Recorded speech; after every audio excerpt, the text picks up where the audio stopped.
866-91 Nuclear hot seat. What are those people thinking? Nuclear hot seat. What have those boys been drinking? Nuclear hot seat. The corium is sinking. Our time to act is shrinking, but our activists are linking. Nuclear hot seat. It's the bomb. Welcome to Nuclear Hot Seat, the weekly international news magazine keeping you up to date on all things anti-nuclear. My name is Libbe HaLevy. I'm the producer and host, as well as a survivor of the nuclear accident at 3 Mile Island from just 1 mile away. So I know what can happen when the nuclear so-called experts get it wrong. This week, we're happy to present an extended interview with Dr. Christopher Busby, a British scientist who has been so effective in fighting the nuclear industry that he's become a favorite target of nuclear takedown artists and smear campaigns.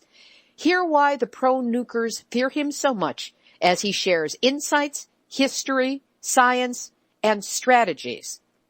Plus, listener favorite numbnuts of the week, activist shoutouts, my weekly kvetch to Jon Stewart, and more nuclear information than is known by the entirety of the U.S. Congress, which isn't that hard to do. All of it coming up in just a few moments. Today is Tuesday, December 2nd, 2014, and here is the week's anti-nuclear news. Starting with a roundup of nuke reactor news in the U.S. with the happy news that the Vermont Yankee nuclear plant in Vernon, Vermont will be going bye-bye at the end of December of this year. Louisiana-based Entergy had planned to shut it down late in 2015, so this comes as an early present to us all. Congratulations to the shut-it-downers for their extremely creative and persistent work, including many arrests, and Happy New Year to all. In Illinois, Exelon Corporation is considering shutting down 3 of its nuclear facilities in that state, Quad Cities, Byron, and Clinton. Citing economic concerns, the company said that it will not make a final decision on the closings until after next June, giving state lawmakers time to be bought off, study the market, and find solutions. Richard Myers, a senior VP at the Nuclear Energy Institute, said that they want lawmakers to create a model to regulate a fair and equitable marketplace. And it seems the marketplace is saying, dump nukes, go green.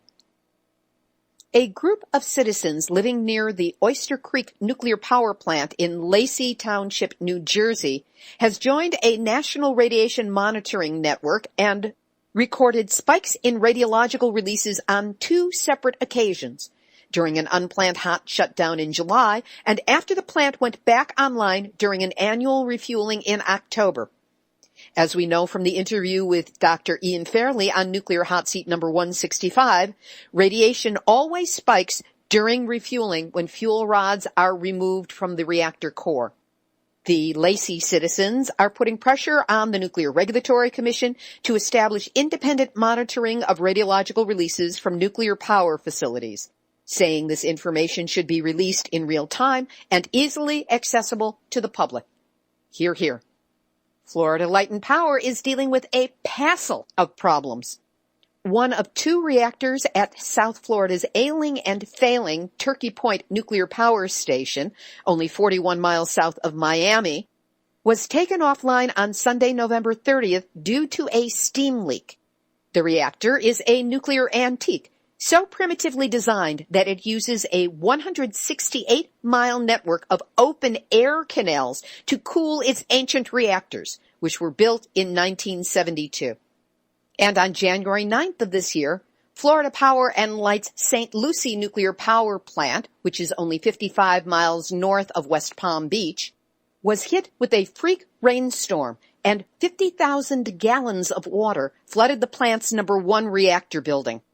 Had the reactor tripped during the storm, all of the emergency core cooling pumps would have been submerged. Under that scenario, according to the Nuclear Regulatory Commission, After 24 hours, the plant would not achieve a safe and stable condition, and reactor core would be damaged unless emergency recovery action succeeded.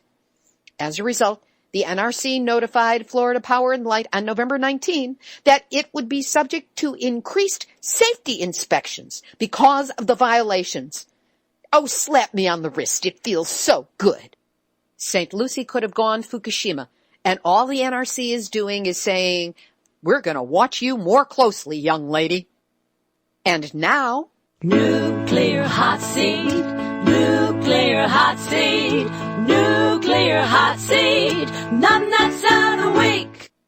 Nuke and Frack, the crapshit brothers, are trading pollutants back and forth like penny stocks. North Dakota recently discovered piles of garbage bags containing radioactive waste dumped by oil drillers in abandoned buildings.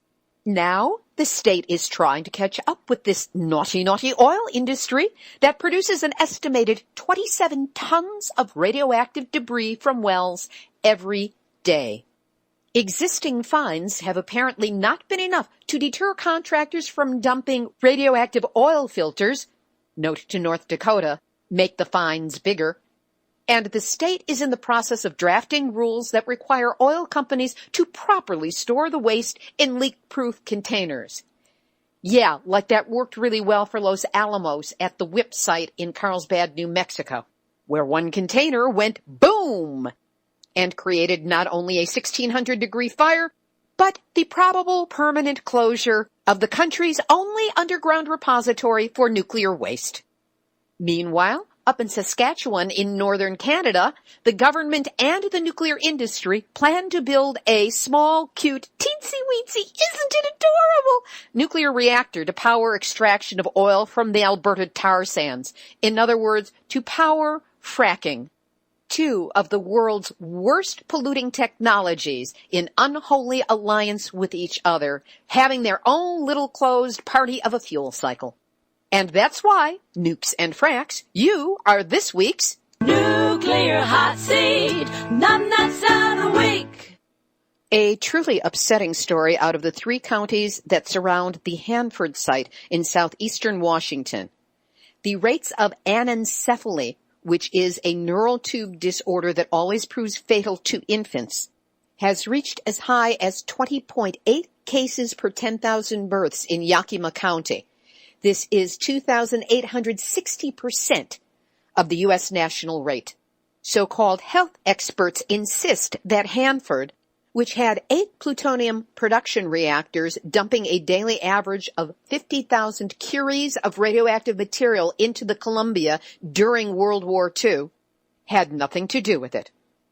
Yeah, right.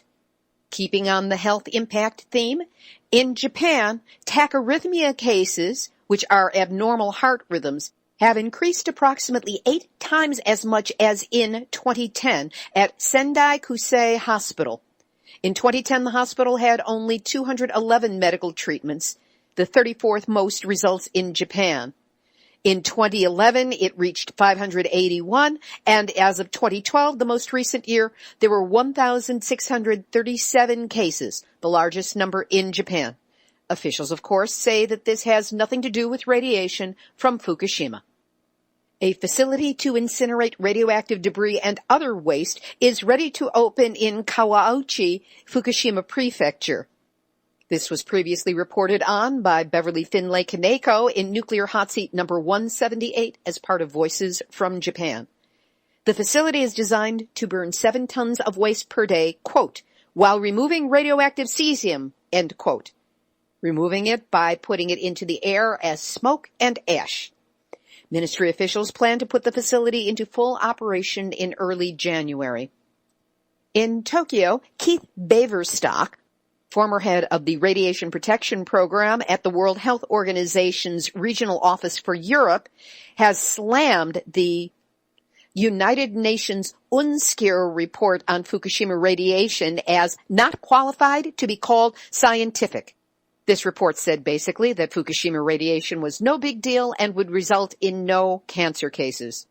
Baverstock pointed out that members of UNSCEAR are nominated by nations that have a vested interest in nuclear power, that such nations provide funds to the committee, and no one needs to declare their ties to the nuclear industry in order to serve.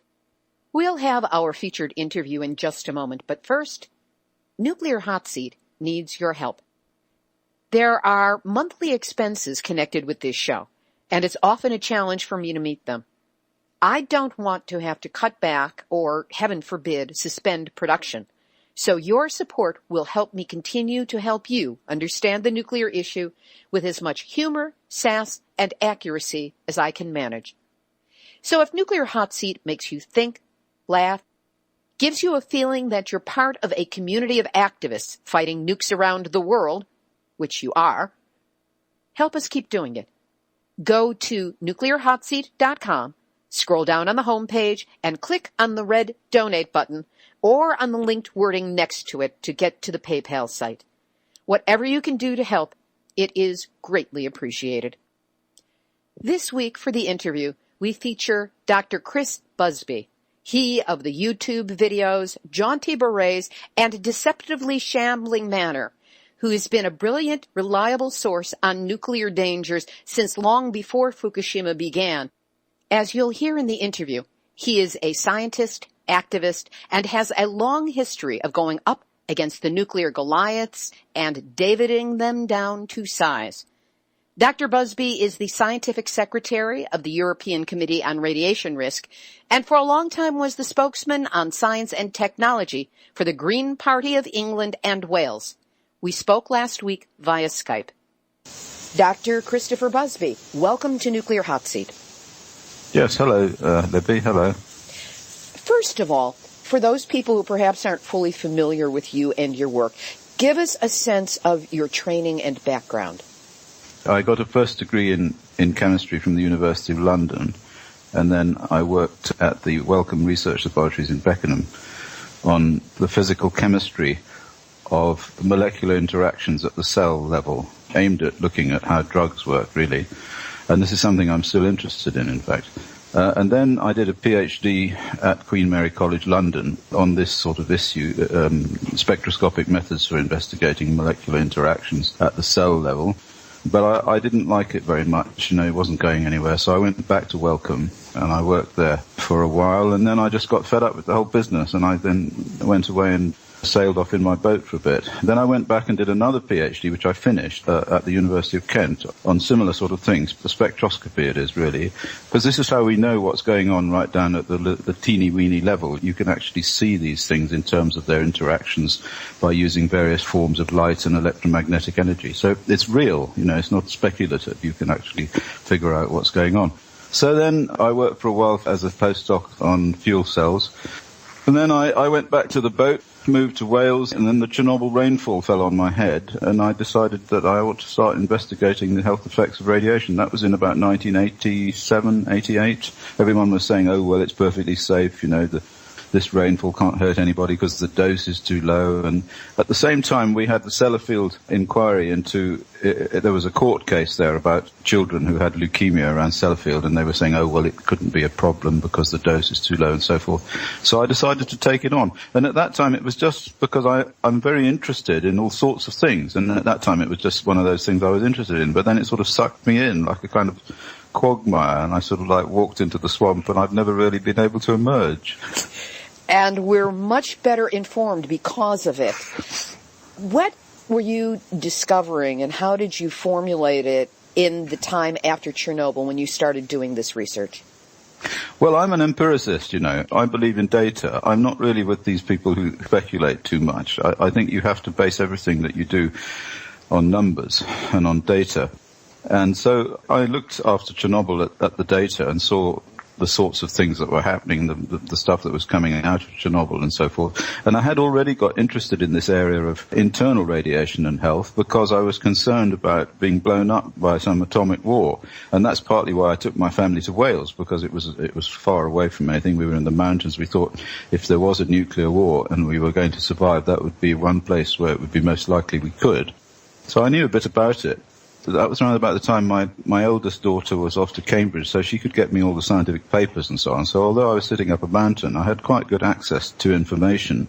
And I quickly realized that the whole basis of the risk model that was used was a sort of very, very simplistic physics-based understanding, as if people were pieces of wire that you could load up with weights and stretch. And it was clearly nonsense. From my biophysical background at Wellcome and working with real molecular level understanding of how cells interact with their environment, it was clearly nonsense that you couldn't take a physics view of living systems. Living systems operate on extraordinarily complicated and sophisticated levels, and they have all sorts of defense mechanisms which can be overwhelmed, which means that the dose response to any sort of stress, not just radiation stress, is extremely complicated, and you have to look at it empirically. You have to look at how it works in terms of real-world studies of phenomena of populations, if you like, that are exposed to, in this case, radiation. And so where I came in was to look at two populations,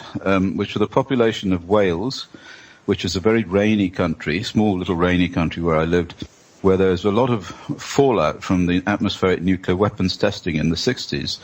And I compared that with England, which is much drier because it's in the rain shadow of the mountains of Wales and has far lower levels of fallout. And one thing about the English is that they're very good at measuring things. So there was an enormous amount of data showing how much radioactivity had fallen, how much strontium-90 there was in Wales, how much in England, how much plutonium in Wales, how much in England, so forth. So you had two quite similar populations genetically that you could compare in terms of their cancer levels, because also England, there were very good cancer registry figures for cancer incidence in these two places. I discovered by comparing these two populations that the result of being exposed to quite what would be called not very high levels of strontium-90, in total probably about 1 millisievert of internal strontium-90, caused a 30 to 40% increase in cancer in Wales relative to England. And so that was the first piece of data that I had that enabled me to start on my exploration of how it was that this was happening at the cellular level. So from having done the epidemiological backup to all this, I then took it back to the cell level to see if I could figure out how it was that they had made this mistake. Of course, I realized eventually that it wasn't a mistake at all. It was just a cover-up, and very likely they knew exactly, when I say they, that the people who, the military mainly, I guess, but certainly the nuclear industry, were perfectly aware of the fact that these internal radionuclide exposures were not properly modeled using this external risk model that they developed after Hiroshima. What did you do with this data? Did you start publishing it? And if so, when and what was the response? Yes, the first thing that I discovered was that there was a big increase in bone cancer in Wales. And now bone cancer is a flag for exposure to strontium-90. So I published a little letter in the British Medical Journal, which in those days you had to have it peer-reviewed before they took a letter from you. And also I published a small booklet in Welsh and English, which I printed myself, because I didn't have any money. I mean, I've never really been funded much, and in those days I wasn't funded at all. So what I did was I rebuilt a printing press, and I printed this book myself. And then I distributed it through various Green Party anti-nuclear people, and that's what started it all. So that was called Radiation and Cancer in Wales. That basically presented what I've just told you about this differential level of cancer that followed after the nuclear testing. And at the same time, I joined the Green Party, and I became a sort of Green Party person, and we did various non-violent direct actions against local nuclear power stations. I chained myself up to the power station and called in the media and so forth. So I raised the level of interest in all of this quite powerfully by doing these actions, and that led to the local community representatives, the councillors and so on, forcing the Wales Cancer Registry to release data that enabled me to do more studies of the increases in cancer in Wales, that enabled me to look in smaller areas of Wales, so you could look closer to the nuclear power station or closer to the coast or closer to Sellafield or wherever. So in order to get more resolution in the studies that I was doing, the epidemiological studies I was doing, then I'd run out of money by then. So I went to the Joseph Rowntree Charitable Trust, cap in hand, the Quakers, and I said, look here, there's this little book I've got, but I mean, I've got an awful lot now that I've studied, that I found out about this situation, and it's really it's really outrageous. People are dying, and, there's this cover-up about the health effects of internal radionuclides, which is a major, major public health scandal. It has to do with the genetic integrity of the human race and all these big things, which were all true. And they said, okay, sure, we'll give you a couple of years' money to write a book about this. So I did, and I wrote the first book that I produced, which is, I think, probably the best one, called Wings of Death, which I published in 1995, thanks to the Roundtrees. And we published it ourselves. So in other words, we set up a publishing company and we had it printed and we sold it ourselves. And the reason for that is because it contained a lot of stuff that I think normal publishing companies, Hodder and whatever, would have gone to their lawyers and said, well, is this okay? And the lawyers would have said, no, somebody will sue you. In fact, in the end, nobody did sue us, but that's why we decided to go down that route. So that was the first book, Wings of Death. And then after that, the Roundtrees continued to support me, and I was also supported by Sir James Goldsmith, the millionaire, on a quite modest level, not a big deal. And he bought me a printing press. So that was when I started printing Radioactive Times, and we set up the low-level radiation campaign. That was in the early 90s. So that's how it all started. What was the response that you were getting to the materials you were putting out, and especially what kind of official resistance, if any, was there as you came forward with the information? Well, it was sort of like Gandhi says, first they laugh at you, then they attack you. And of course he also said, then you win, but this hasn't happened so far. Because, of course, you have to realize that, quite well that I'm taking on an enormous monolithic operation. The nuclear military complex is not exactly a small outfit. So what they did was they quite quickly took me seriously, because the stuff that I was putting out was not simplistic stuff. See, the problem is in those days, and to some extent even so now, the anti-nuclear movement consists mainly of people who are not scientifically literate. I mean, they're very clever people. They have all sorts of degrees and PhDs in sociology and anthropology and various humanities. But when it comes down to doing the sort of heavy-duty number crunching and statistics and all that stuff, none of them can really do it, And that's why quite early on I set up an operation called Green Audit with a colleague. The idea of this was to bring some kind of scientific searchlight that we could bring to bear on publications that were in the peer review literature or even just self-published by the nuclear industry and by their cronies. Because a lot of the stuff that they published, although they get it published, because of course they put it past their own referees, is very, very poor quality and quite often is dishonest. So we were able to do that. And I think quite quickly the radiological protection boards and people like that, the government agencies, they saw that we were quite a threat to them. And so they took us seriously, and they produced reports about how everything we said was wrong, and, we'd made this mistake and that mistake and so on. So I've been battling those people from very, very early on the scientific level. So they certainly didn't ignore us. And we quite quickly picked up quite a few allies in the government too. For instance, towards the end of the 90s, we did some studies in Wales for the Irish government, which led to another book that I wrote but it was in relation to a court case. We were looking at cancer along the coast of Ireland and Wales relative to the concentrations of radionuclides in the Irish Sea as a result of releases from the reprocessing plant at Sellafield. And what we found was that there was an effect, which I called the sea coast effect, where there was a strip of about 1 kilometer along the coast where radionuclide contamination, which had become attached to sediment, was being resuspended by wave action and blown inland, and people were inhaling it and getting significantly high levels of cancer. This was possible because as a result of those two first books that I produced, I had a lot of exposure on the television, and a lot of exposure led to interviews with county councillors and MPs who put pressure on the Wales Cancer Registry to release data. And in the end, they did release the data, so that enabled us to do that big study. And by the end of that, we had friends in high places. We had a lot of MP, members of Parliament friends, and I even got very close to Michael Meacher, who was then the Environment Minister under Tony Blair.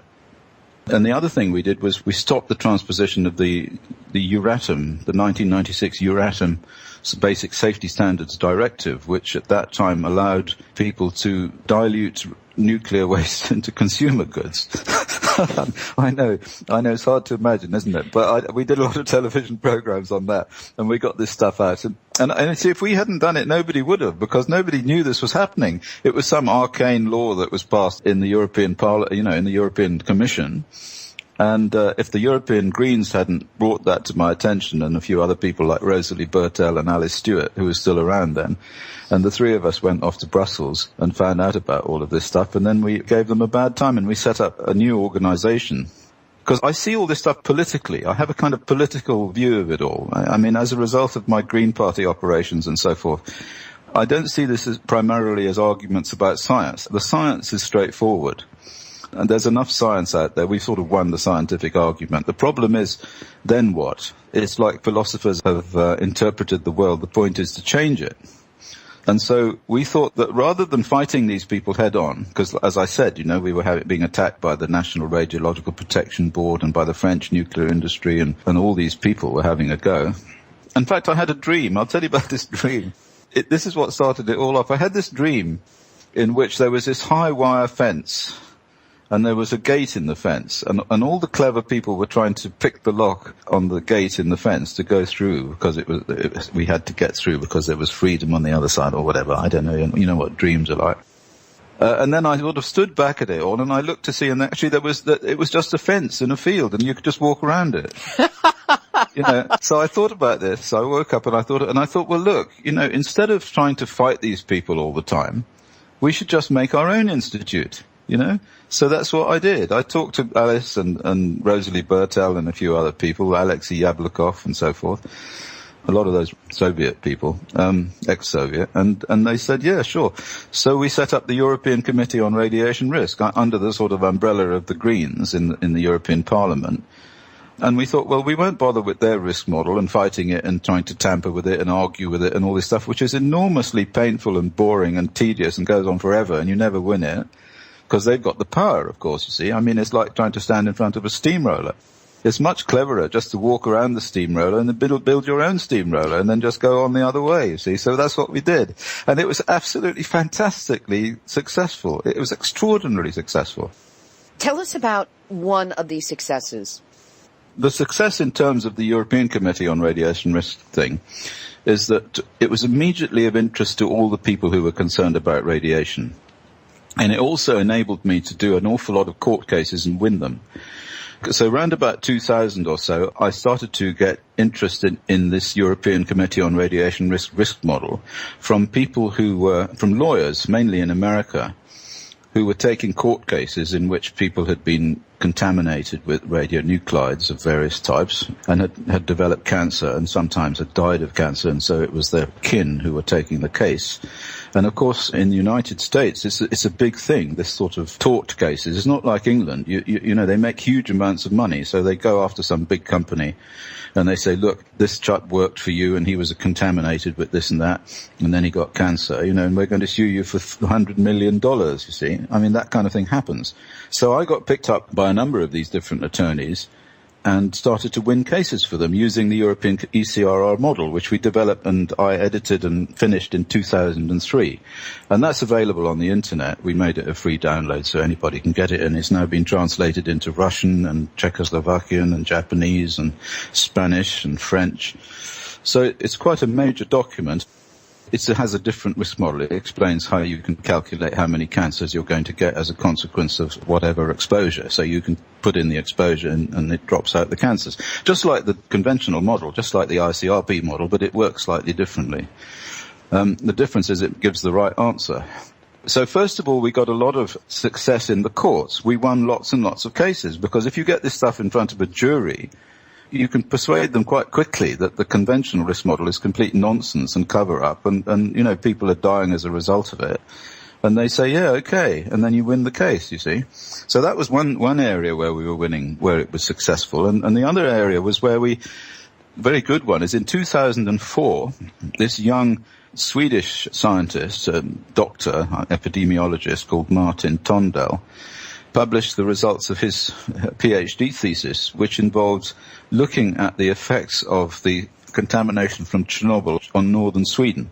When Chernobyl accident occurred, a lot of that stuff went north, and it precipitated in northern Sweden and Finland and the Baltic states to some extent, where I live.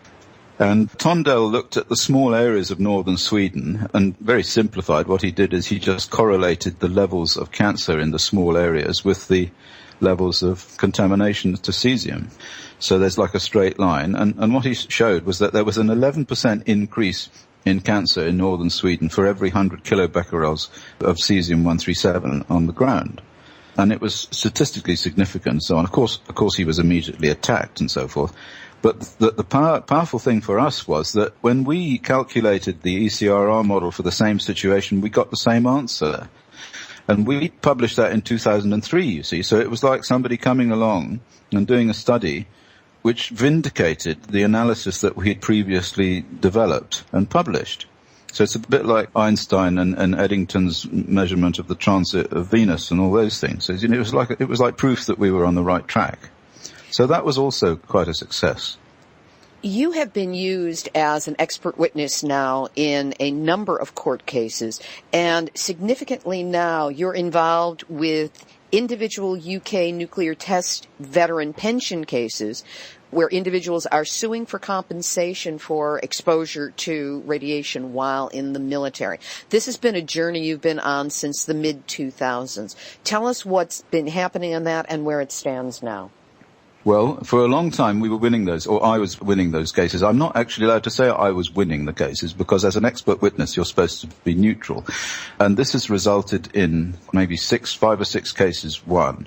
And then what happened was that the Ministry of Defence got fed up with losing these cases, and they put the outstanding 16 cases into one big case so that it could all be heard together. I was commissioned by the solicitors who were representing these people, all of them, called Rosenblatt's, the solicitors, to make a large composite report with individual sort of reportlets, if you like, for each one of these guys, because they had different cancers and different diseases and they were in different places and so on. So I did all that. Then, of course, the Ministry of Defence came back with their version of it, and then the judge asked me to, Judge Stubbs this was, in the lower tier, this was about 2011 to 2013, asked me to respond, and this went back and forth and so forth. And eventually we managed to get some secret data out of the government. Judge Stubbs ordered them to release data about the contamination at the test sites. And then as soon as that data came out, Rosenblatt solicitors pulled out suddenly for no reason that anybody could really understand. And some new solicitors called Hogan Lovells, they came in.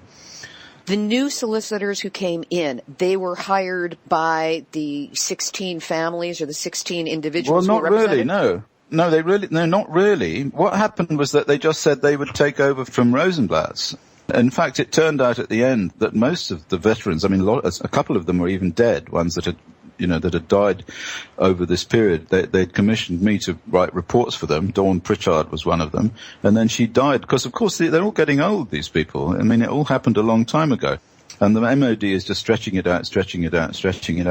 So what happened, as far as I can make out, is that Hogan Lovells just stepped in and said, hey, wow, we're going to take over. And I think a lot of these veterans didn't even know who Hogan Lovells were. And they never were told. Anyway, the point about why I'm saying this in this kind of rather whinging way is that towards the end of it, right, just when it came up to the wire, when this thing was going to be heard and I was all ready to go into court and blast the MOD into touch, they threw me off the case. They said, we're not going to ask you to give any evidence. And so all these cases were lost. They were all lost. Because, of course, the Hogan Lovells came in and they used another expert witness who was somebody who had worked for the nuclear industry who basically supported the current risk model. And under the current risk model, there's no way that they could have got cancer. Because the current risk model says that you've got to have a dose of 1,000 millisieverts or more, huge dose, a sort of Hiroshima bomb type dose, before you get a 50% chance of getting cancer. And these guys, of course, they didn't get anything like that in terms of doses. They just got contaminated internally with uranium and plutonium particles from the bombs. So they were much more like the people in Iraq and Fallujah, who also didn't get a very high dose, and also the people living near nuclear sites, who also don't get a very big dose. So it's all about this business of dose and whether it can be used for internal radionuclides. Anyway, what happened was they lost this case, but then what we did was we appealed the decision. And over the last year, this appeal has been going on, and it's eventually been heard. what happened was the Ministry of Defence came in to the appeal. This is now in the High Court, in the Royal Courts of Justice. And there's a big cheese judge there. Sir William Charles is the judge. And so the MOD came in and they said, well, this guy Busby's not an expert. And not only is he not an expert, but he writes articles in The Ecologist and Counterpunch, you know, and chains himself to nuclear power stations and all this stuff. And somebody like that shouldn't be allowed into the court to act for anybody, you know, because he's obviously biased. And to some extent they're right, I suppose, yeah. But wasn't it the science that biased you to begin with? Well, yes, of course, that's what I said. I said all that. It's precisely what I said. I said, look here, to the judge. I said, if you're a scientist and you discover that something awful is happening and people are dying, it's your duty, your public duty, to go out there and try and stop it from happening. This is like the earliest epidemiologist, John Snow, you know, who took the pump handle off the pump in the place where they were all getting cholera from the water supply.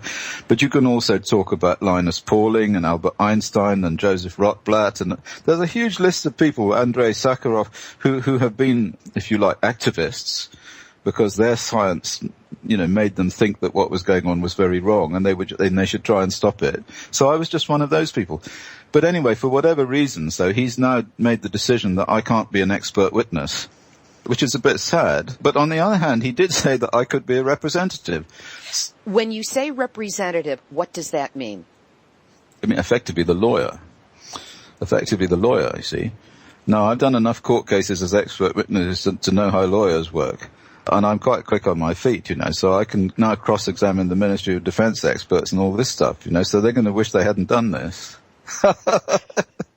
This sounds wonderful. If the proceedings are recorded, is there any way to get a recording that we can then share? No, they don't. In English courts, they don't. But what they do is produce transcripts, so we can get transcripts. And ultimately, it might be good to write a little play about this and put it on the stage.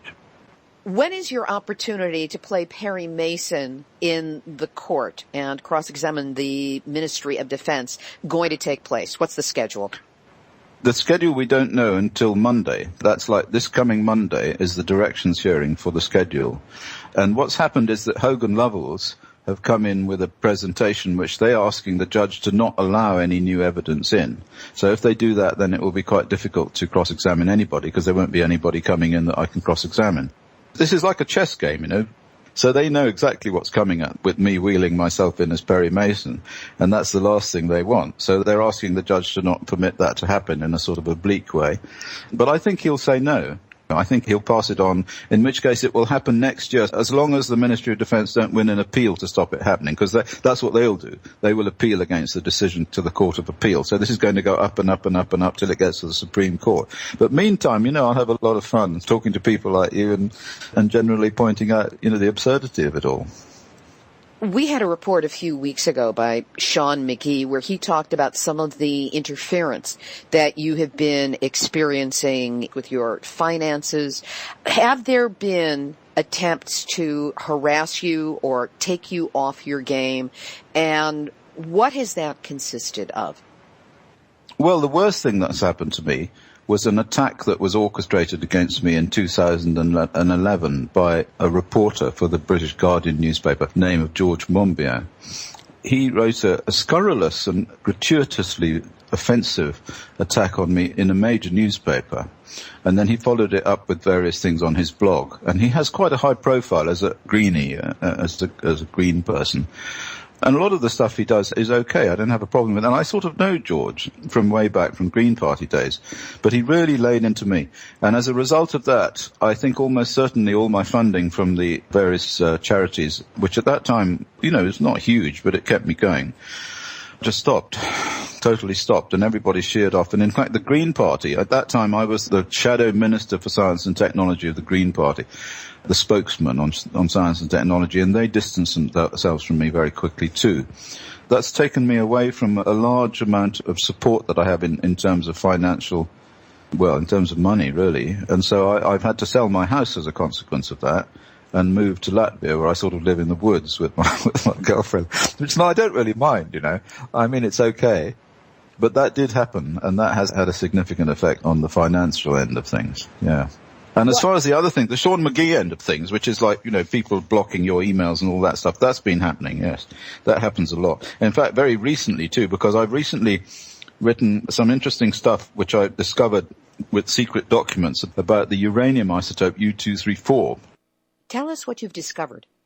It turns out that when you make enriched uranium, which is the fuel for nuclear weapons and also for nuclear power to a lesser extent, you have to extract it using centrifuges and so forth, these extraction methods, which take the U-235 out of the natural uranium as mined.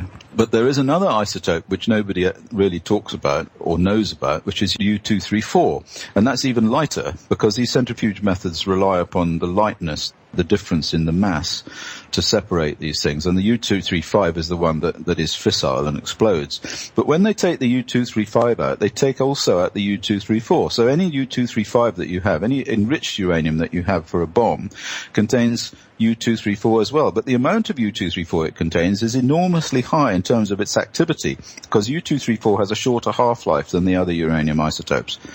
So I figured this out just on first principles, and then I went looking.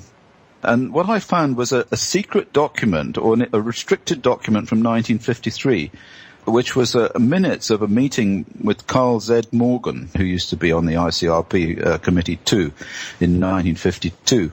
He came to England, and there was a meeting at the Atomic Energy Research Establishment in Harwell, and those minutes, in that meeting, Morgan said that the main hazard from fallout after a nuclear weapon is from U-234. And it was a radiological hazard. I discovered that in the pile of paper from Rosenblatt's, but it then disappeared, and I couldn't get a copy of it, although more recently I've got a copy of it.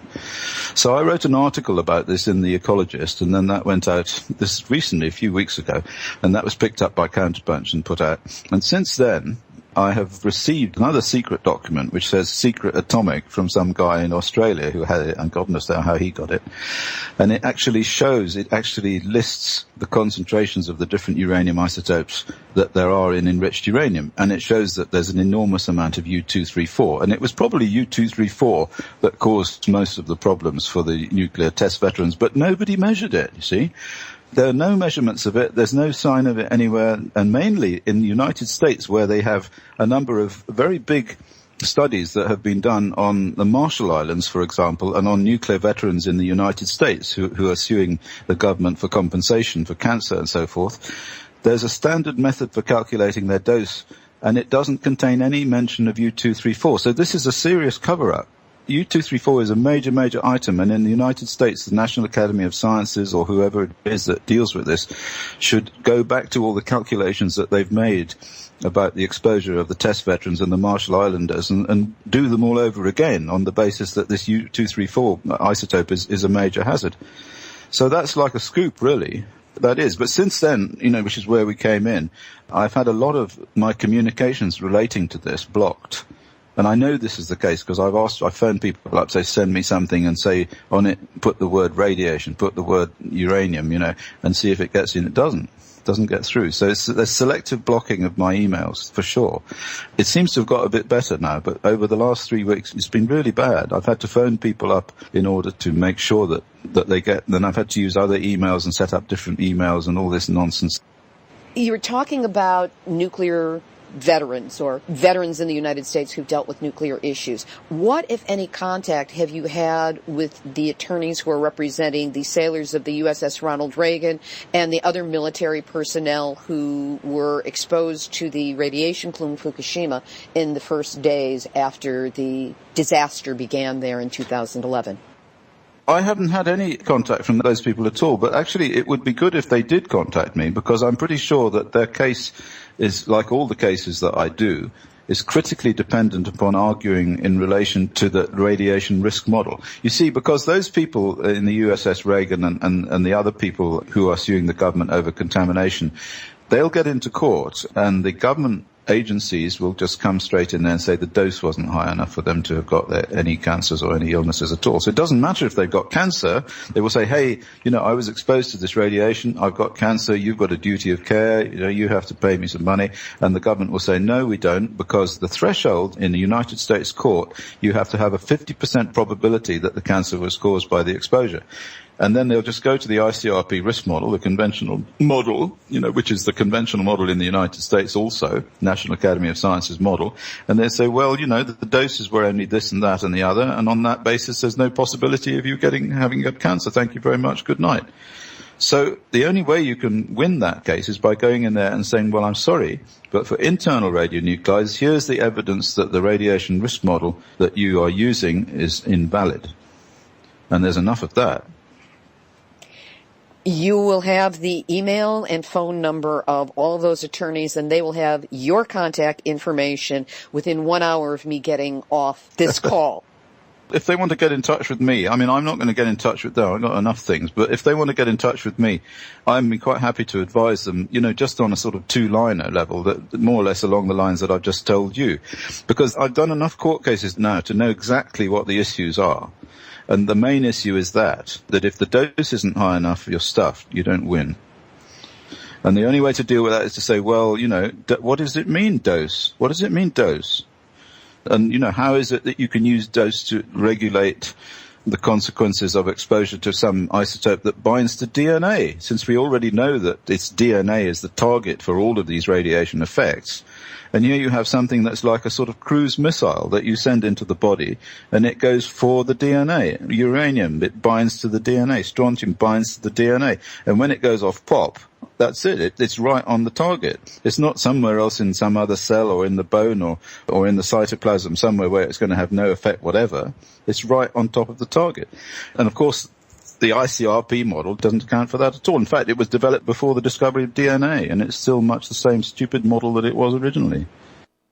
What about what is being faced by the people of Japan as a result of Fukushima that we may not have yet been paying attention to? I would like to say a little about the exposure of people to sea-to-land transfer in Japan, because I'm very concerned about the consequences of Fukushima for people who think it's all over. I've said a lot in various venues and in various articles that I've written about the concentrations of radionuclides from Fukushima in the ocean, and I've more or less said, well, they're probably too low to have much of an effect by the time they get to the United States. But this is not true of people living along the coast of Japan, because the releases from Fukushima to the ocean are going to bind to sediments all along the east coast of Japan, right from the north to the south, and certainly down in the very populated coastal areas like Yokohama and so on. And those people think they're a long way away from Fukushima. They think it all happened long ago, and it's not going to have any effect on them. Well, from what we've done in studies of the Irish Sea, and that was the main study I did, but also now I've done some studies of the Baltic Sea, which is also highly contaminated as a result of Chernobyl and also the weapons fallout, because there was the big, huge Tsar bomber, the 40-megaton Soviet bomb, and all that stuff rained down over the Baltic states and Finland and Sweden and went into the Baltic. So the studies that we've done around those seas make it quite clear that people who live within 1 kilometer of the coast are in danger of inhaling radionuclides from sea-to-land transfer, and they will have a higher risk from cancer. Now the question is then, so what can they do? Well, I don't know what they can do, but they at least ought to know that that is the situation, and if they want to move away, move inland, whatever. But that's something that needs to be raised, especially if they have children. It's a particularly dangerous issue, and one that's completely overlooked and would certainly not be accepted by the authorities as being real. What's next for you, other than getting yourself ready to go into court should it be allowed? Oh, I'm doing a number of studies. I mean, what I'm doing now is I'm slowly publishing everything that I've done. So, I mean, the thing is, I've always been accused of not publishing in the peer-review literature. And there's some truth in that accusation, because I can tell you it's unbelievably tedious and irritating and frustrating to have to deal with a load of referees for journals whose editors are essentially hostile or frightened.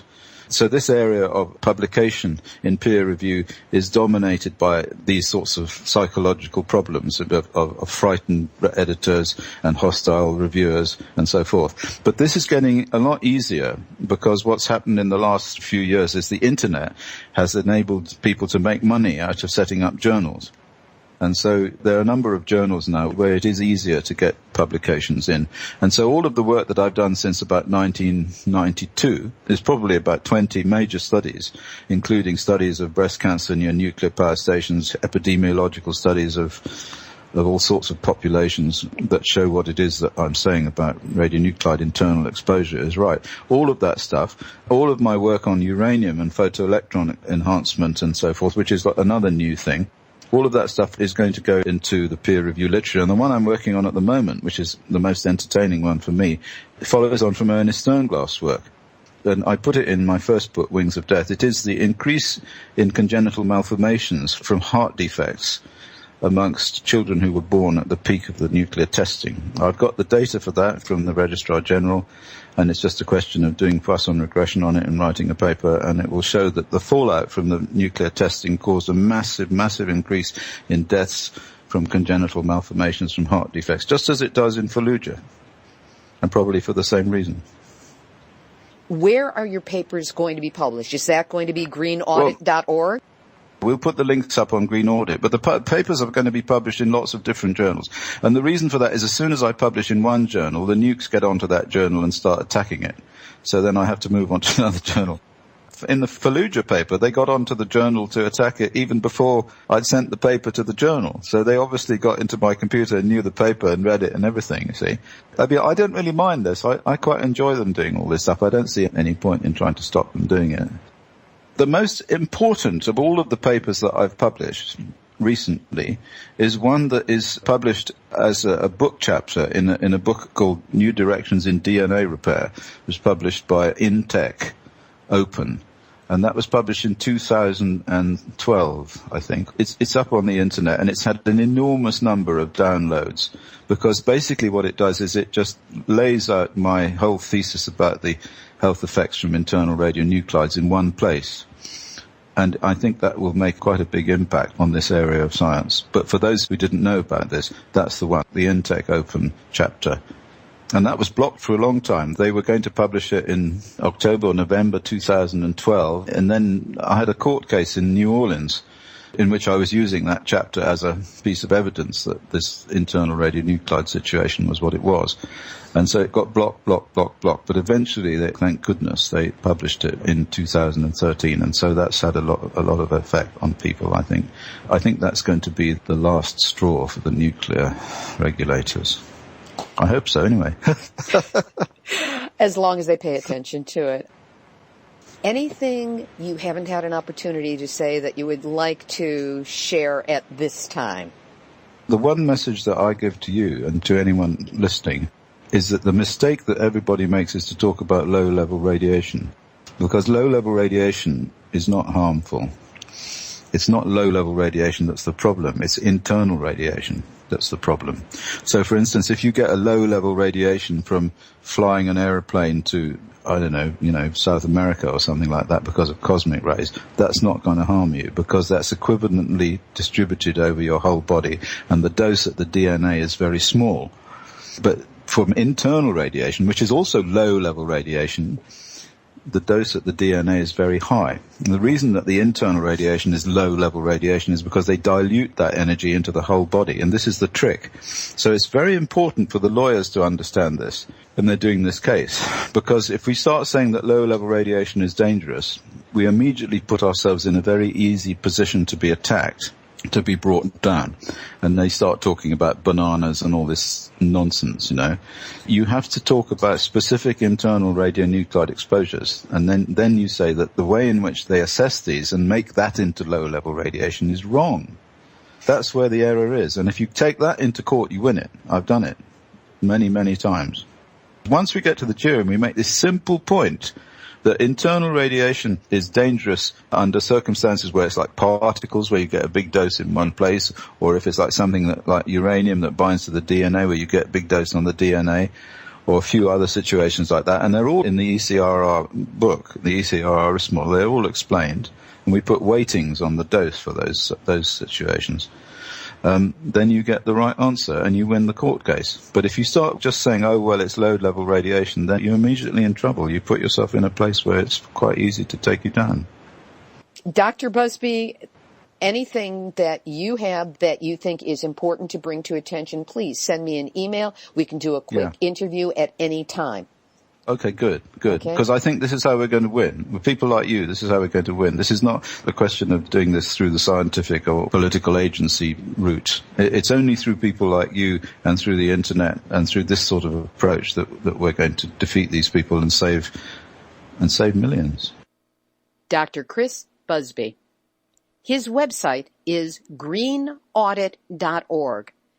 We will also have a link up to a website that enumerates not only the attacks against Dr. Busby, but dismantles them. That link will be up on nuclearhotseat.com under this episode, number 180. Activist shout-outs.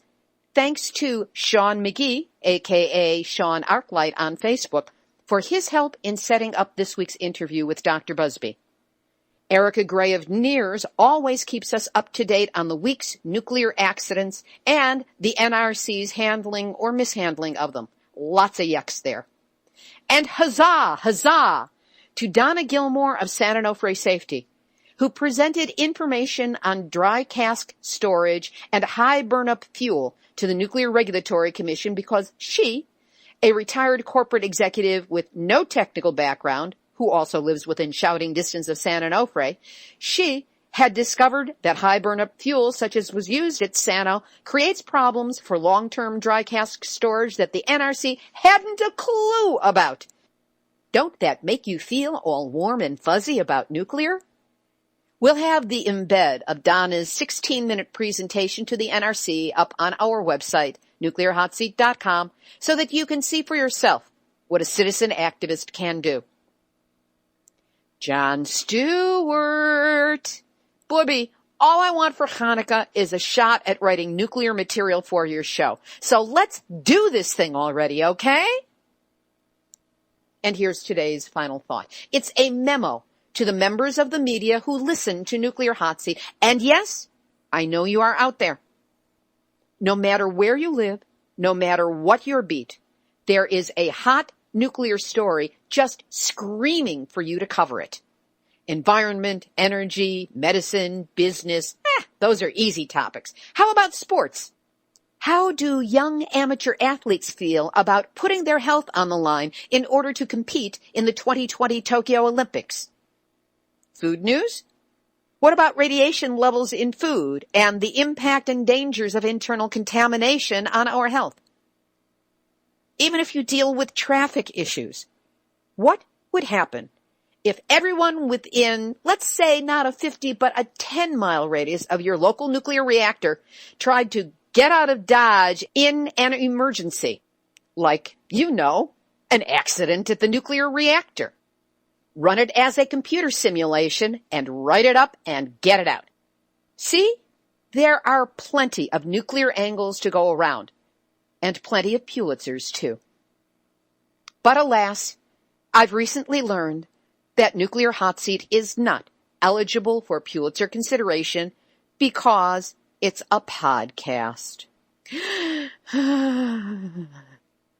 But that doesn't mean one of you smart reporters listening out there couldn't take what I'm putting smack in your lap with links posted on the website, no less, so the research is done for you, and turn it into a prize-winning report.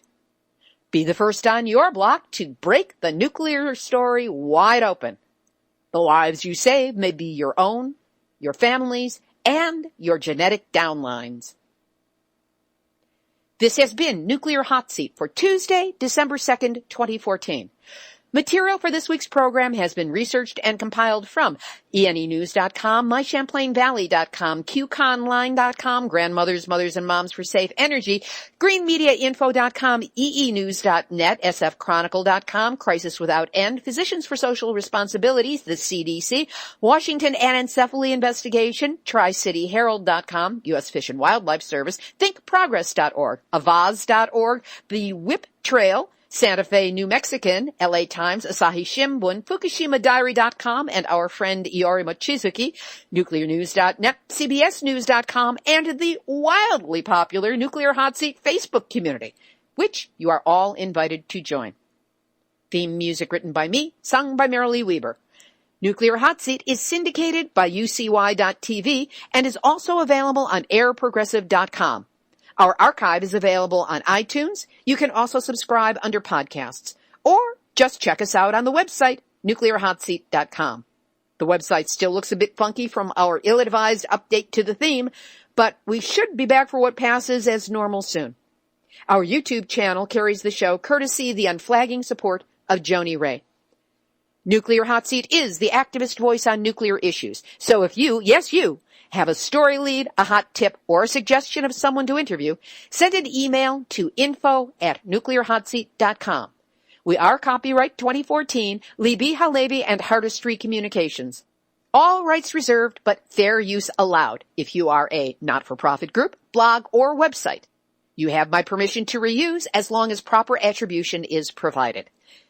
This is Libbe HaLevy of Hardestry Communications, the heart of the art of communicating, reminding you that we've all had our nuclear wake-up call. Now don't go back to sleep, because we are all in the nuclear hot seat. Nuclear hot seat.